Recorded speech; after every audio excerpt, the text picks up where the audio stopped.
মায়াবিনী গীতটো তাতোতকৈ বেছি বিকৃতকৰণ কৰিছে, সম্পূৰ্ণ সুৰে সলাই দিছে।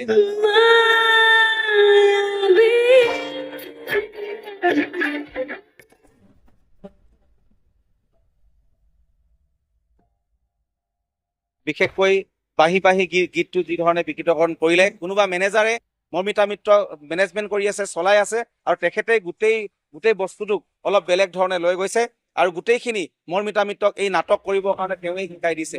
অসমীয়া শিল্পীসকলক নিশেষ কৰাৰ যি পৰিকল্পনা কৰিছে, এয়া আমি কেতিয়াও হ'বলৈ নিদিওঁ। জুবিনদাৰ অনুপস্থিতিত জুবিনদাৰ গানটো কেনেকৈ তেনেকে সুৰ সলনি কৰি দিব পাৰি। 24 ঘণ্টাৰ ভিতৰত আমি সময়সীমা বান্ধি দিছিলো যে জুবিন ক্ষেত্ৰত গৈ তেখেতে ক্ষমা খুজিব লাগিব আৰু অসমৰ ৰাইজক ক্ষমা খুজিব লাগিব।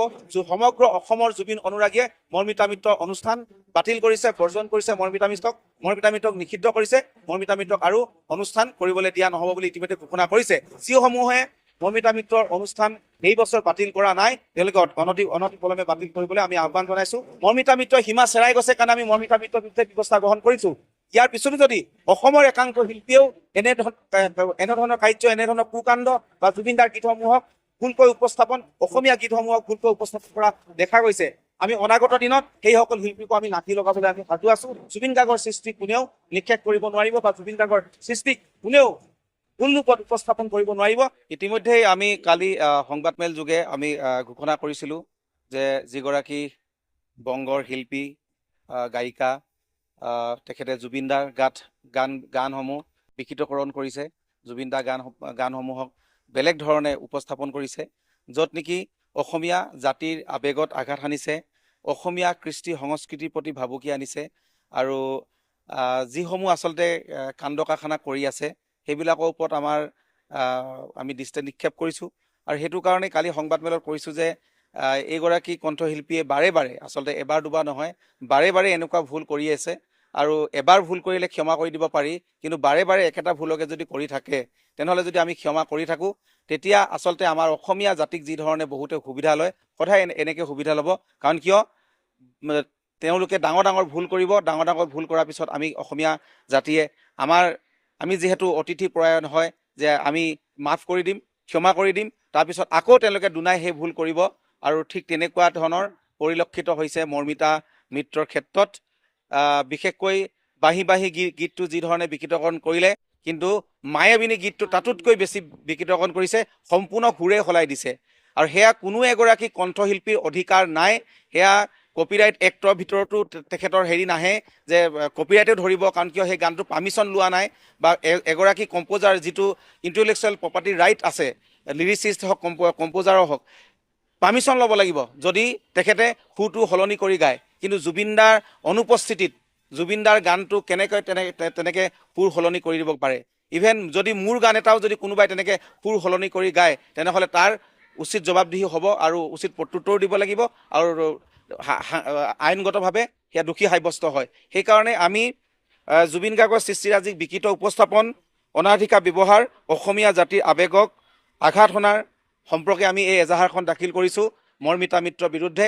আমি কালি ঘোষণা কৰিছিলোঁ যে আজি আমি 2 বজাত আমি দিছপুৰ থানাত এজাহাৰ দাখিল কৰিম, আৰু এজাহাৰ দাখিল কৰি আৰু 24 ঘণ্টাৰ ভিতৰত আমি সময়সীমা বান্ধি দিছিলোঁ যে জুবিন ক্ষেত্ৰত গৈ তেখেতে ক্ষমা খুজিব লাগিব, আৰু অসমৰ ৰাইজক ক্ষমা খুজিব লাগিব, আৰু লগতে যিসমূহ অনুষ্ঠান তেখেতে ইতিমধ্যেই কৰি আছিল, ইতিমধ্যেই যে উজনি অসমৰ 3খন বিহু মঞ্চই মৰ্মিতা মিত্ৰৰ অনুষ্ঠান বাতিল কৰিছে, কিন্তু বাকীসকল যিবিলাক অনুষ্ঠান আছে বা আহ্বায়ক সমিতি আছে, বিশেষকৈ নামনি অসমৰ ফালে কেইখনমান অনুষ্ঠানে এতিয়াও কিন্তু বাতিল কৰা নাই।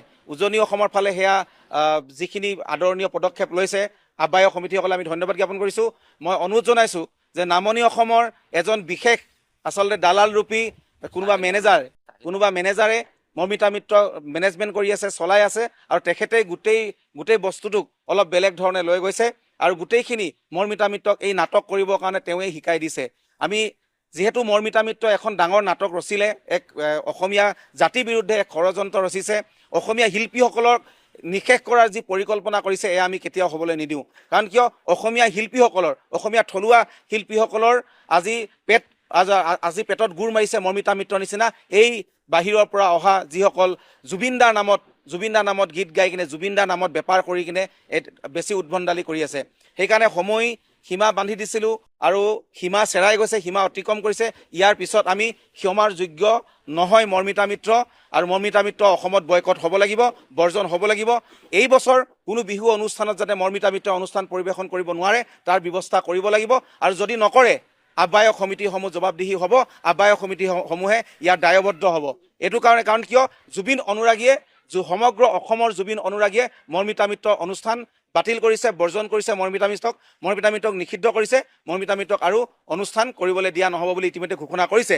তাৰ ওপৰত তাত সেইখিনি কোৱাৰ পিছতো কেইখনমান আহ্বায়ক সমিতিয়ে চেলেঞ্জ কৰিছে, তেওঁলোকে এতিয়াও মৰ্মিতা মিত্ৰ অনুষ্ঠান বাতিল কৰা নাই। আচলতে যদি তেওঁলোক জুবিন গাৰ্গ বিৰোধী হয়, যদি তেওঁলোক অসমীয়া শিল্পী বিৰোধী হয়, তেনেহ'লে এটা কথা স্পষ্ট যে আমিও তাৰ উচিত প্ৰত্যুত্তৰ দিম যে জুবিন গাৰ্গ বিৰোধী যিসমূহ আহ্বায়ক সমিতিয়ে বিহু অনুষ্ঠান কৰি মৰ্মিতা মিত্ৰৰ উদ্ভণ্ডালি চাব, মৰ্মিতা মিত্ৰৰ গীতত তেওঁলোকে একদম লয় লাখত নাচ গান কৰি কিনে উন্মাক্ত হ'ব, আমি সেইখিনি হ'বলৈ নিদিওঁ। এইখিনি চিধা কথা।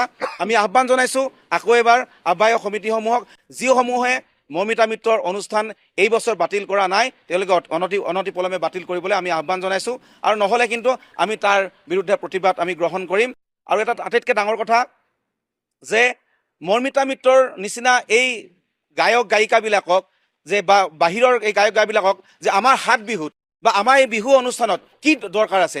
মৰ্মিতা মিত্ৰ অসমৰ জাতিৰ প্ৰতি, অসমীয়াৰ প্ৰতি কি এনে ভূমিকা আছে, বা সেই শিল্পী হিচাপে মৰ্মিতা মিত্ৰৰ কি ভূমিকা আছে যে এই আহ্বায়ক সমিতিসমূহে আমাৰ হাত বিহুতেই তেওঁলোকক যে একদম মানে তেওঁলোকৰ এই জুবিন দা গানসমূহ বিকৃতকৰণ কৰিবলৈ সুবিধা বা মঞ্চখন দিছে? ইয়াত আহ্বায়ক সমিতিসকলৰ বহুত দুখ আছে, যিসকলে মৰ্মিতা মিত্ৰৰ নিচিনা এই শিল্পীসকলক অগ্ৰাধিকাৰ দিছে। এইটো এটা চিধা কথা, বন্ধ হ'ব লাগিব। বন্ধ নহ'লে কিন্তু তাৰ উচিত জবাবদিহি তেওঁলোক হ'ব। আৰু তাৰ উপৰিও কেৱল মৰ্মিতা মিত্ৰই নহয়, আজি আমি মৰ্মিতা মিত্ৰই সীমা চেৰাই গৈছে কাৰণে আমি মৰ্মিতা মিত্ৰৰ বিৰুদ্ধে ব্যৱস্থা গ্ৰহণ কৰিছোঁ। ইয়াৰ পিছতো যদি অসমৰ একাংশ শিল্পীয়েও এনেধৰণৰ কাৰ্য, এনেধৰণৰ কুকাণ্ড বা জুবিন দাৰ গীতসমূহক ভুলকৈ উপস্থাপন, অসমীয়া গীতসমূহক ভুলকৈ উপস্থাপন কৰা দেখা গৈছে, আমি অনাগত দিনত সেইসকল শিল্পীকো আমি নাকি লগাবলৈ আমি সাজু আছোঁ, আমি লগাম। আৰু বিশেষকৈ জুবিন গাৰ্গৰ গীতসমূহক কোনেও বিনষ্ট কৰিব নোৱাৰিব, জুবিন গাৰ্গৰ সৃষ্টি কোনেও নিঃশেষ কৰিব নোৱাৰিব, বা জুবিন গাৰ্গৰ সৃষ্টিক কোনেও ভুল ৰূপত উপস্থাপন কৰিব নোৱাৰিব। এয়া আমি সচেতন নাগৰিক হিচাপে আমি আছোঁ। সদৌ অসম জুবিন গাৰ্গ অনুৰাগী মঞ্চ আছে, বাকী আমাৰ একাংশ নমস্কাৰ, মই মৰ্মিতা, আৰু এই ভিডিঅ'টোৰ যোগেদি আপোনালোকক মই এইটোৱে জনাব বিচাৰো যে বাহিৰৰ জৰিয়তে আমাৰ অসমবাসী ৰাইজে, আমাৰ অসমীয়া ৰাইজে, আমাৰ বিভিন্ন দল সংগঠনৰ মানুহে, আমাৰ জুবিন দাৰ পৰিয়ালৰ মানুহে মনত যিখিনি দুখ বা আঘাত পাইছে, সেইবাবে মই আপোনালোকৰ ওচৰতে কৰিৰ জোৰে ক্ষমা খুজি আছো। মই আশা কৰিছো আপোনালোকে মোক মাফ কৰিব।